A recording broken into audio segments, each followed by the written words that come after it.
Hello and welcome to another episode of the Bearded Mystic Podcast, and I'm your host, Rahul N. Singh. Thank you for taking out the time today to either watch or listen to this podcast episode.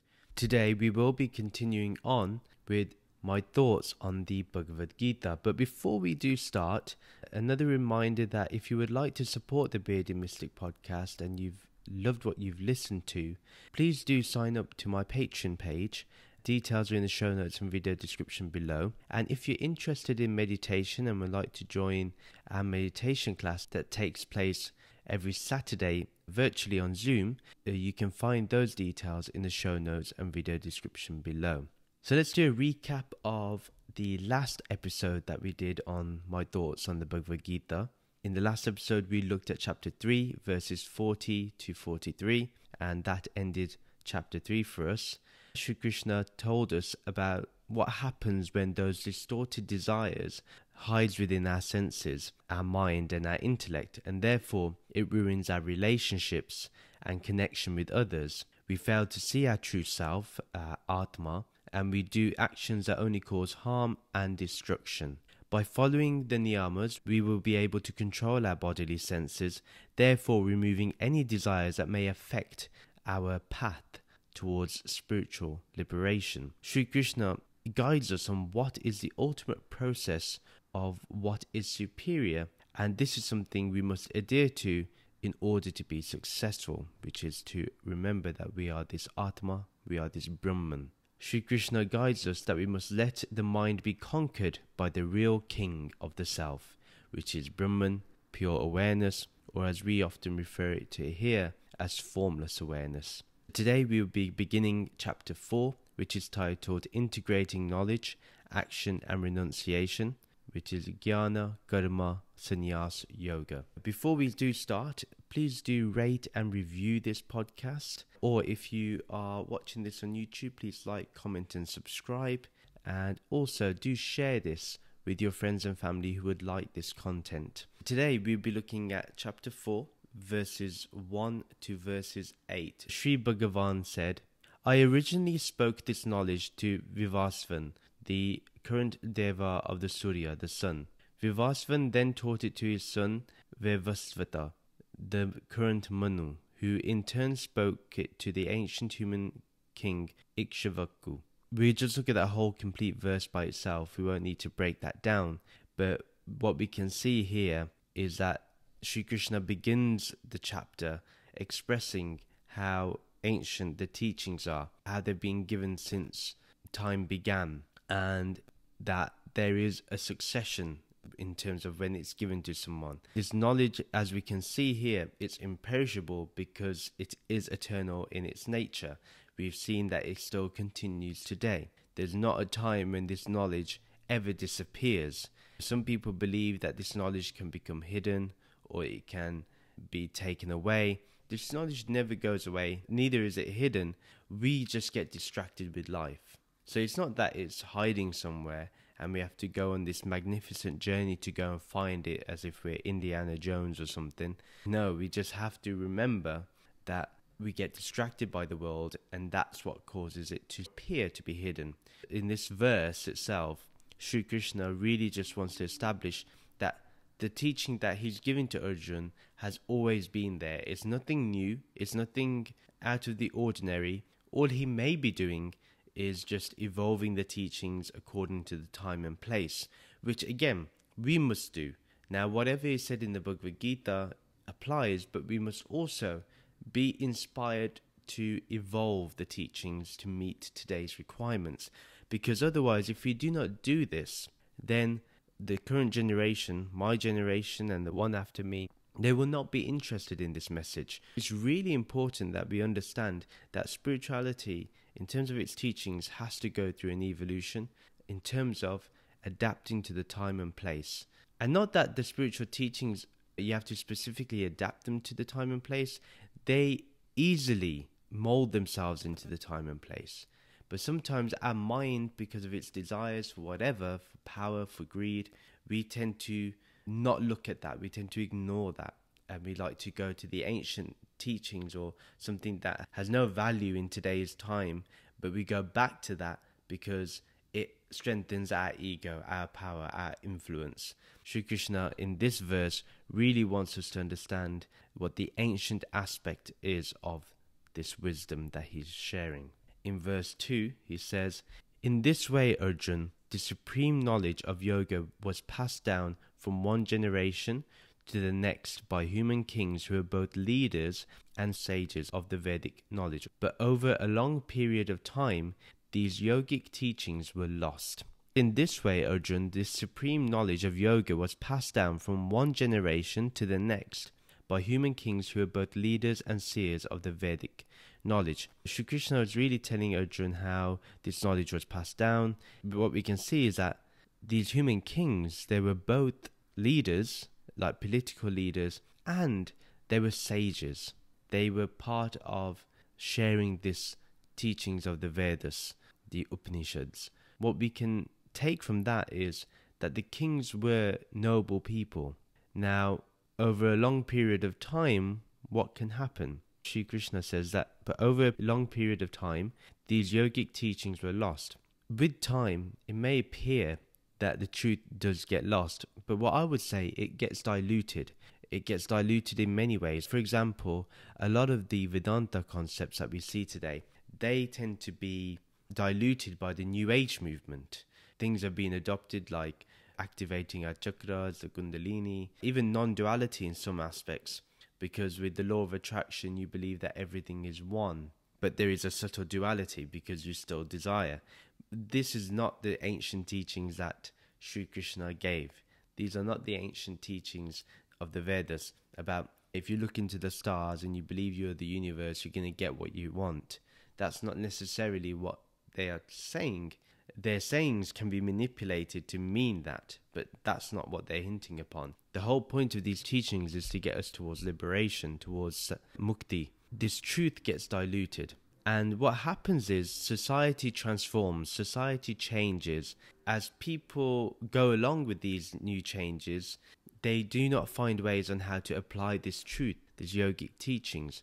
People refuse to, or people try not to look at how they can adapt it to their life. They get more adapted to this new way of life without thinking how to integrate their spirituality. It's really important that we understand that in today's day and time, that it's very easy for these teachings to get lost again, or for them to lose their impact. We have to make sure that we bring these teachings back. The teaching is of one, which is you are free because you are this formless awareness. Now, everything else other than that is a distraction, but it's an okay distraction. There's no need to be against it. There is a lot of distraction today, so we have to look at how we can weave, with the aid of technology, weave spirituality, these yogic teachings, back into our lives. That's what we need to do. If you think about it, today, how many people have liberation or moksha as their supreme goal in life? How many people actually want this? How many people want to be free? How many people want to transcend the ego? How many people want to get out of the problems they're in, like forever, without creating new problems out of solutions? This is what we need to look at. And I think today, when Sri Krishna says these yogic teachings can get lost, it's because we no longer have liberation as the supreme goal of life. Now we rather think about having $1 million or £1 million or a mansion for a house or the best car. We gotta make sure that we got the best car in the neighborhood or in our friend circle. But we fail to understand that these things are gonna stay here. We're gonna die. What's next? What's more we can do? The context of this whole verse is that Sri Krishna is explaining how this teaching was passed down and then how it got lost in all the changes of society and how it loses its value. Therefore, as society transforms and changes, we as spiritual aspirants need to look at how we can ensure that this truth never gets lost. Remember that even if one person speaks of this truth, it is not lost. Even if it's just one person. Things had to be real bad in this case if the yogic teachings were completely lost. This is what I mean. I think really the language that's being used is to create a response, to make us understand that we can lose ourselves if we keep going towards our desires. Remember, if we adapt our thinking towards the previous chapters, if we keep on chasing the unreal, the changing phenomena of life, we're going to lose our real goal in life, which is towards liberation. We need to understand what is real and go towards that. Verse 3, therefore today I am again transmitting the ancient body of yogic knowledge to you, because you have chosen to hear from me in the mood of bhakti, devotion, and because you are my very dear friend. This rahasya, secret teaching, is also uttam, from beyond the realms of matter. Let's look at the first line. Therefore today I am again transmitting that ancient body of yogic knowledge to you, because you have chosen to hear from me in the mood of bhakti, devotion. So Sri Krishna here is giving this ancient body of knowledge, of wisdom, that unites the jiva with the right identification that it is this Atma to Arjuna. Sri Krishna is not telling Arjuna that he is the body or the mind or the changing phenomena. He is telling Arjuna that within you there is something real that does not move, that does not change, that is an eternal witness to everything. That Sakshi is what you are. That is that formless awareness. So the beauty here is that he makes it clear to Arjuna that he wants Arjuna to listen to this. He wants Arjuna to absorb this. And that Arjuna also wanted to listen to this, also wanted to hear this message, also wanted to take in this message. That's because he expresses it as Arjuna's bhakti, his devotion. And remember, that has allowed Sri Krishna to share this. This devotion is there because Arjuna surrendered everything to Krishna. He asked Krishna that whatever you say, I'm going to do because my mind is confused. And the next line is very beautiful. And because you are my very dear friend. Although guru and disciple relationship is great and it is important, but for such wonderful knowledge like the gyan that Sri Krishna is imparting, that requires a deep friendship, a deep trust. And the spiritual friendship is the highest relationship between the guru and disciple, because once that is there, a deep trust is formulated. When we can have the guru as our friend, that is the ultimate path. That is the ultimate relationship, because then the guru is able to be there for us. We can take the guru's counsel in anything. And that's because our friendship is based on spirituality. It's based on understanding that we are both this unreal. We are both this formless awareness with the appearance of this body. That's all. It's only in this friendship that people are able to understand the message more clearly. We are influenced by our friends a bit more. That's why when Sri Krishna says that you are my dear friend to Arjuna, it's indicating that even with us, when we go to the sage, when we go to the guru, we are to seek that friendship. We have to get rid of that duality between the guru and disciple, and we have to merge it into friendship. Remember, there's no friend and friend, they are friends, they're one. This is what we need to understand here. With guru and disciple, there's always going to be duality, but with friendship, that duality is evolved into non-dual relationship. The next line is, this rahasya, secret teaching, is also uttam, from beyond the realms of matter. This knowledge, appearing as a secret, is beyond all worldly knowledge. Yeah, we know this from the teachings that are given, because whatever it is attaching us to is to the real, the changeless Sakshi. Really, it's not so much a secret, but more that people aren't willing to go through the hard work that is necessary, I think. When we say secret, it's because, to be honest, a guru or a sage has to think whether you're ready for this knowledge. I don't think everybody is ready for the truth. Personally, I feel that only a few are really ready for it, that they really want it. I think that tells you everything. And to go through the hard work, how many of us are ready to do that tapasya, to live that simple life in order to keep distractions at a minimum so we can keep liberation at the forefront? How many of us are willing to put Brahman as everything? How many of us want to put this formless awareness at the forefront of our minds during most of the day? How many of us want to do that? That's what I mean. It's a lot of hard work, a lot of the life that you have to make simple, a lot of things that you have to do in terms of practice like meditation. Remember, Shravana, Manana, Nididhyasana, listening to the message, then contemplating on the message, and then fully believing in that message, fully trusting that message, and then implementing that message. That's what's required. And then practice creates realization. So how many of us are willing to put in that hard work? There is no easy way to fully establish oneself in this formless awareness, although it can be revealed within a split second. We know that from Ashtavakra and Raja Janak, that this truth can be realized in an instant. And yes, it can be, but that requires a mind that has been really trained. You see, the thing is, what people don't understand is the journey to get to that point is long and arduous. It takes time. To get the truth, before that has taken place, there won't be a full assimilation to the teaching, to the knowledge, to the wisdom. You will not be able to integrate that wisdom into your life. That's why it's very important that we work hard to get there. And then when we get that knowledge, or we remind ourselves of that knowledge, then we find it integrates. Remember here that Sri Krishna wants someone that is able to integrate this wisdom. The context of the whole verse really is that this highest teaching that is shared and beautifully understood is through a deep friendship. This secret teaching that people have ignored, that people have denied, that people have tried to move themselves away from, that secret teaching is revealed. It's revealed in the scriptures, it's been revealed in the Gita. You can go to a genuine guru, they will tell you.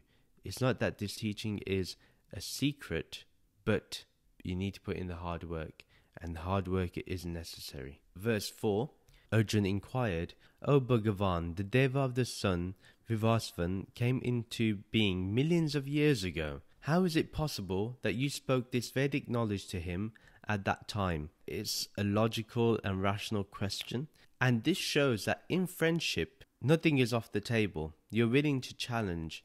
This is something to understand, that when the guru becomes your friend, you can ask anything, and that shows friendship. Also, this is a logical and rational question, because how can Krishna say that he gave this knowledge millions of years ago? Because Krishna, in the form that Arjuna sees, has a particular age and is in a particular time and place. So it's a really good question. That verse is really self-explanatory, but it's a good question, and we all think this, although we may not present the question sometimes. Verse 5, Sri Bhagavan replied, O Arjuna, both you and I have had many, many births. The difference between us is that I, as the Supreme Being, remember the details of all of them, whereas you cannot. Let's look at the first line. Sri Bhagavan replied, O Arjuna, both you and I have had many, many births. Sri Krishna is telling Arjuna that they have had many births. They've been through life many times. And this is a strong indication that Sri Krishna is talking about reincarnation. Now this is where we can say there's reincarnation based on the scripture. Whether now science can prove it, that's up for debate. Let me know what your views are. Let me know in the comments. Let me know on social media what you think about this. I'd be interested to know, what are your views on reincarnation? Also, from the point of view of atoms and energy, that is always being transferred. It's always being created into a new form of some sort. So as one form dissolves away, another one appears. Nothing is really ever destroyed, and therefore Shri Krishna is right. He's gone through many, many births. If you think about it, if you look at your own atoms and your own energy, even today, you may be actually part of everybody. And that's what we mean when we say we all have a shared being. Because if you think of it, you know, you are carrying all the atoms and energy of not only your ancestors, but also anyone else that has been alive, whether it's Buddha, whether it's Kabirji, Guru Nanak Dev Ji, Krishna himself, anyone and everyone. From the best people to the worst people, we have that all within us. If you think about it, we've already taken many births previously, but we're also having many births simultaneously. The next line is, the difference between us is that I, as a supreme being, remember the details of all of them, whereas you cannot. Sri Krishna has the advantage that he remembers the details of his previous births, whilst Arjuna does not, hence the confusion. Hence Arjuna, he has that confusion of he will kill people. And remember, Sri Krishna told him, there's no one that slays and there's no one that is slain. Arjuna does not understand that. And when we say that Arjuna can't understand this or does not understand this, is because he still does not see himself as the supreme being. He's not able to remember this knowledge.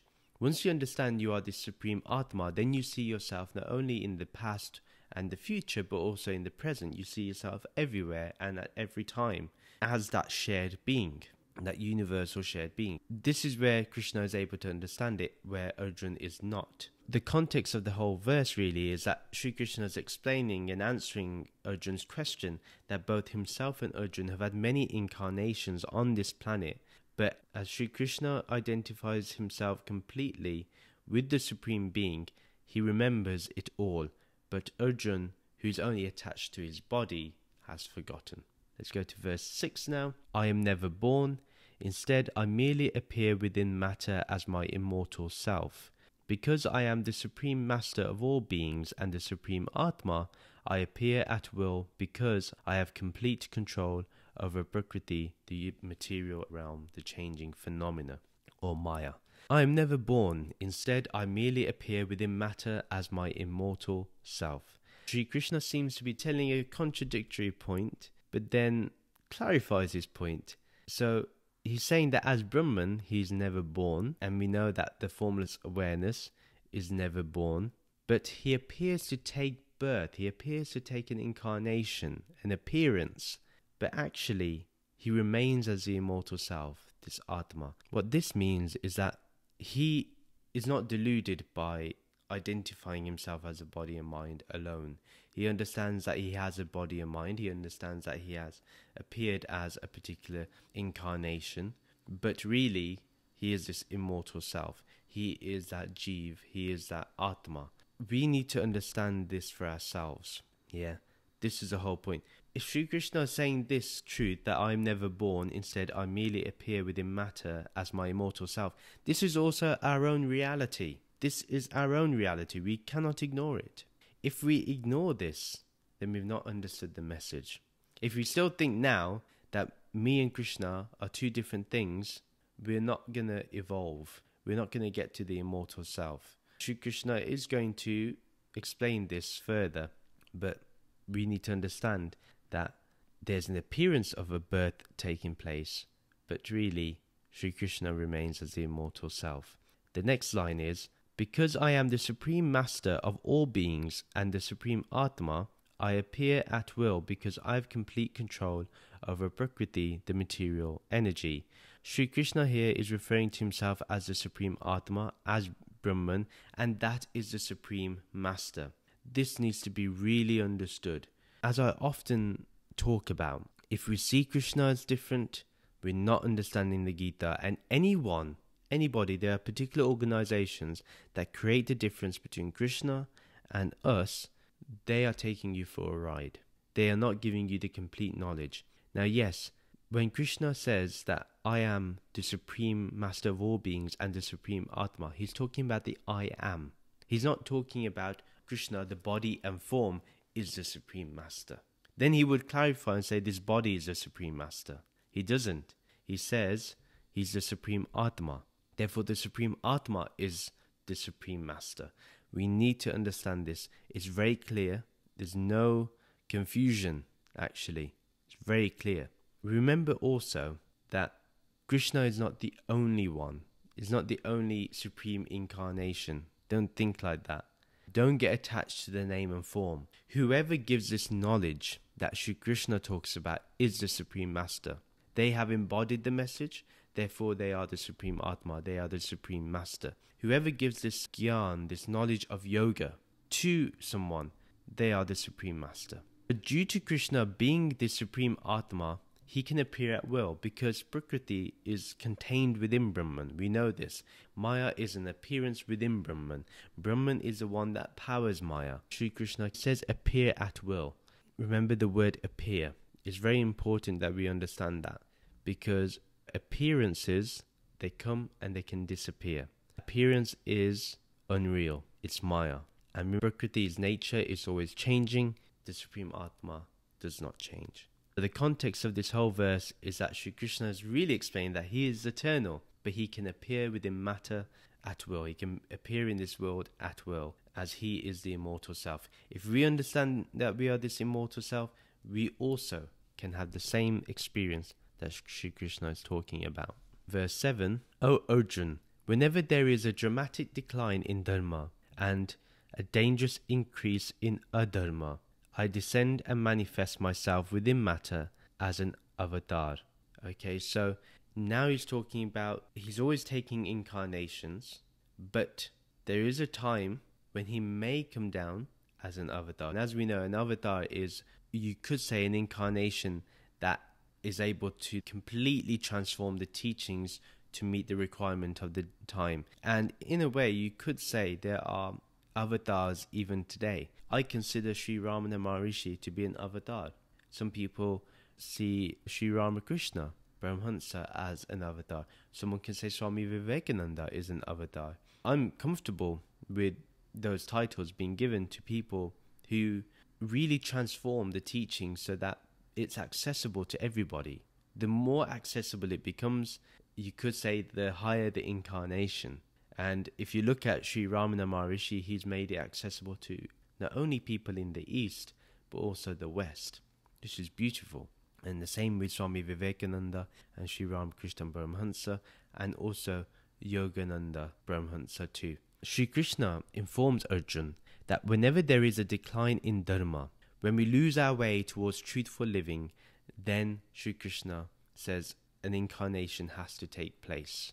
Now, he has to then, as the Supreme Atma, remember the Supreme Atma has to descend and manifest itself within matter. That's the way to understand it. Don't think specifically Vishnu either. I would say let's go beyond that. We discuss non-duality here, so we can understand and assimilate these teachings. Now, Sri Krishna mentions this one point. When there is a dangerous increase in adharma, in unrighteous living, where wars, famines, poverty, inequality is at its highest, then he descends and manifests himself as an avatar.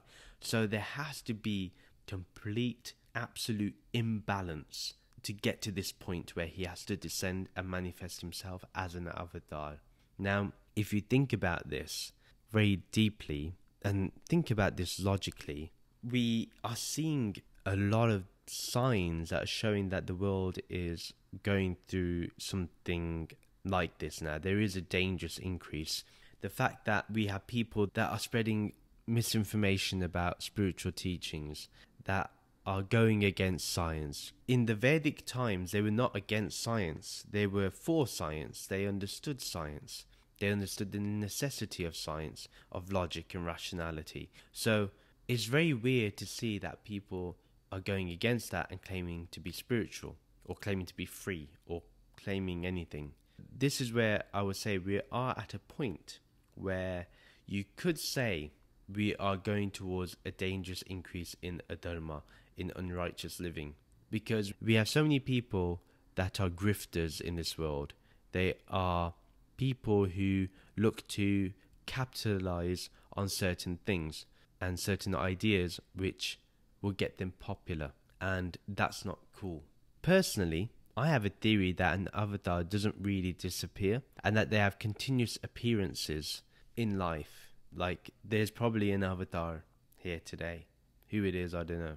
I feel that they're always there somewhere in existence, so that there is still some balance on the good side. And the way I see this as well, like the dramatic decline in dharma or a dangerous increase in adharma, I think of it like Star Wars. That's the way I'm seeing this, that you got the Jedis and you got the Sith, and basically That's how I view this line, that when there is a dramatic decline in dharma, in righteous living, then a Jedi has to rise to the occasion. The context of this whole verse is basically Sri Krishna gives us why he appears as an avatar, and this is due to the lack of righteousness on the planet. Verse 8, from Yuga to Yuga, I descend to earth in various forms in order to protect those who are seekers of truth, to destroy the malicious and harmful beings, and to re-establish the principles of Dharma. By so doing, I restore the balance of material nature for the benefit of all beings on earth. Let's look at the first line. From Yuga to Yuga, I descend to earth in various forms in order to protect those who are seekers of truth. It is important for Sri Krishna to establish that he appears in many forms, in many times, to protect the seekers of truth. And this is his number one aim, is what he's saying. That the seekers of truth is his number one responsibility to protect. Nobody else is first. They are first. And the reason why is because he needs to ensure that darkness should not overwhelm the good, the light. So the light of knowledge should always shine, even if it's dim, even if it's a candle that's running out of wax and it's dimming slowly or losing oil in the oil lamp. Still, he has to protect that dim light. If he does not protect the seekers of truth, then there will not be any posterity. There will not be future generations of seekers. So he needs to ensure that he can protect them. Then the next line, to destroy the malicious and harmful beings and to re-establish the principles of Dharma. The malicious and harmful beings are those that cause and create suffering with their actions. Those that have distorted desires, those people that have malicious intent. They're harmful. And because of that, they have anger. Their intellect is underutilized because their vivek is not strong. Their discernment is not strong of what is real and unreal. These malicious and harmful beings, they bring people to the dark side of adharma. They are the ones that bring people to unrighteous living. So you remember I talked about those grifters? They do the same thing. They will be the very people that will say things like, my body, my choice when it comes to vaccines or public health guidance. But when it comes to abortion, it's not your body and your choice anymore. It's not my body, my choice anymore. It's whatever is right according to some twisted doctrine. Then it is important for these forms of the Supreme Atma to re-establish the principles of Dharma. Again, we're looking at the Jedi and the Sith. The Force is the Force. There's a positive force and there's a negative force. The light and the dark side. These forms of the Supreme Atma are there to re-establish these principles. They want us to get back to understanding what is this Atma. They want us to understand what is this real. So they will re-establish those things.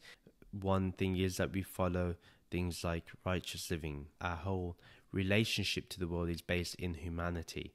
Those are the things that we need to look at. The main principle of Dharma is to unite people to the formless awareness, the Sakshi, the Purusha, the eternal witness within, the witness consciousness. That is the main principle of Dharma. Everything else follows. Now, if you understand you're the formless awareness, there is no way that you're going to look to harm other people. Your views will be clear. Your thinking will be clear. You will understand things from a logical, rational point of view. Not everything will be a conspiracy to you, that the world is out there to get you. No, you don't think that way. The way you think is, the way a person established in Dharma would think is, they only know about formless awareness. That's it. They only know about the Supreme Atma, the Sakshi within, the witness. That's all they know. That's all they can attach themselves to. That's the only thing they can experience and express. That is the main principle of Dharma. Let us remind ourselves about this. And then being kind, compassionate, tolerant, accepting of others, embracing everyone, embracing the diversity of this planet is a byproduct of understanding we are the Sakshi, the witness, the formless awareness.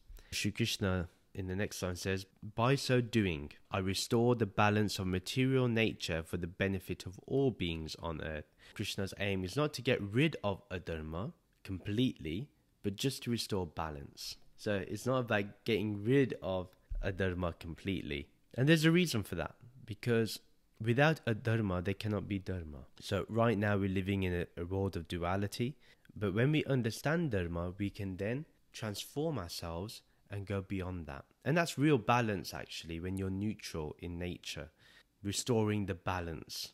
It kind of feels like the movie Star Wars. The Bhagavad Gita had inspired the plot of Star Wars. The context of this whole verse is Sri Krishna gives his reasons on why he descends to the earth, and mainly it's to protect those who are seeking the truth, because they are the ones that will provide balance eventually, and therefore they need to be protected.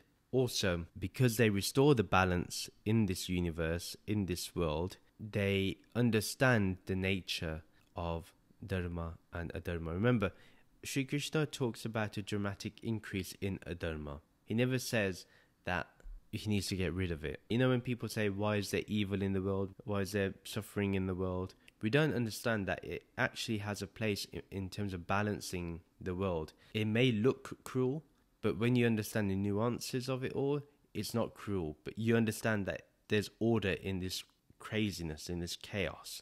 Only when we balance ourselves as that formless awareness do we then understand the whole picture, the big picture, and understand the immediate picture in front of us. This ends the episode. Please do share this podcast with your friends and family who may enjoy this content. Follow me on social media to keep getting updates. Subscribe to the monthly The Bearded Mystic newsletter. You can join the Bearded Mystic podcast Discord server, and the details for all those things are in the show notes and video description below. If you would like to support the Bearded Mystic podcast, do check out the podcast's Patreon page, and the details are in the show notes and video description below. There are new things happening on Patreon. I'm already gearing up to having conversations with interesting people from different faiths, different beliefs than my own, some of my friends. It's going to be exclusive only on Patreon for $10 a month. So go there right now and subscribe to that $10 tier at least. Please rate and review the podcast on the website www.thebeardedmysticpodcast.com. Please like and comment on this video and subscribe to this YouTube channel. Please do follow this podcast. Thank you very much for listening, and we'll end with the Shanti mantra. Om Shanti, Shanti, Shanti. Om Peace, Peace, Peace. Namaste.